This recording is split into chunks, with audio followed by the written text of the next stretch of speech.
Hello everyone, स्वागत है आप सभी का हमारे YouTube channel city of knowledge में। आज हम पढ़ने जा रहे हैं वायरस का पार्ट 3। आज हम जानेंगे प्रियॉन्स के बारे में। ठीक है, प्रियॉन्स क्या होते हैं चलिए देखते हैं। प्रियॉन्स को स्लो वायरस भी कहते हैं। The prions are the smallest proteinaceous infectious particle. Prions हमारे छोटे से प्रोटीनेशियस इन्फेक्शंस पार्टिकल होते हैं। यहाँ पे जो इन्फेक्शन होता है यानी कि जो प्रियॉन्स होते हैं ये किस तरह से इन्फेक्शन फैलाते हैं, तो ये प्रोटीन के द्वारा। इसमें जेनेटिक मटेरियल जो होता है वो एब्सेंट होता है। That is disease causing agent that can be transmitted from one animal to another. Prions हमारे डिसीज कॉजिंग एजेंट होते हैं जो एक एनिमल से दूसरे एनिमल में बीमारी को ट्रांसफर करते हैं। ठीक है, they appear to lack genetic material entirely. इनमें जेनेटिक मटेरियल पूरी तरह से एब्सेंट होता है। Consisting of nothing but a specific protein molecule. लेकिन इनमें एक स्पेसिफिक प्रोटीन मॉलिक्यूल पाया जाता है जो कि इन्फेक्शन कॉज करता है।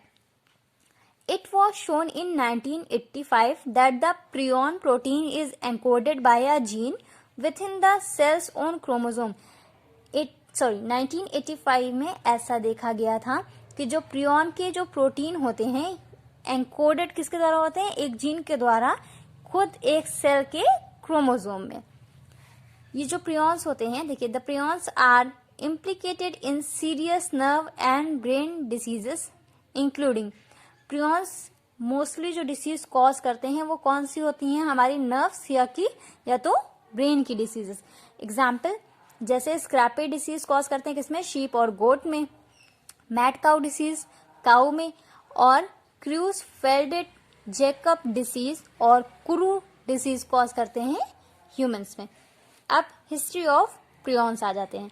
While searching for the cause of mental disease यानी कि Kuru wide spread in a tribe of new Guinea.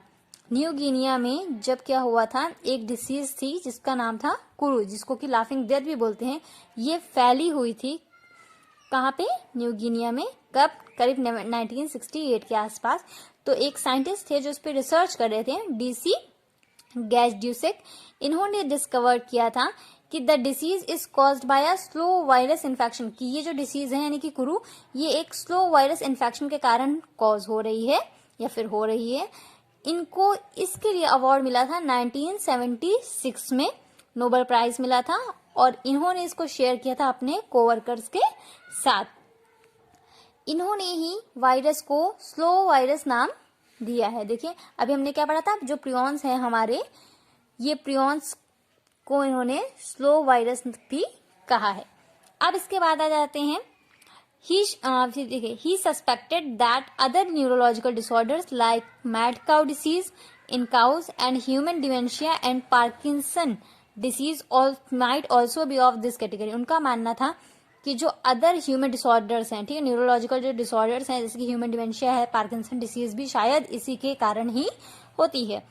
फिर प्रूसनर ने 1985 में speculated that Creutzfeldt Jakob disease, जो कि क्या होती है, a type of insanity in young people and other diseases of this category are due to certainly extreme minute.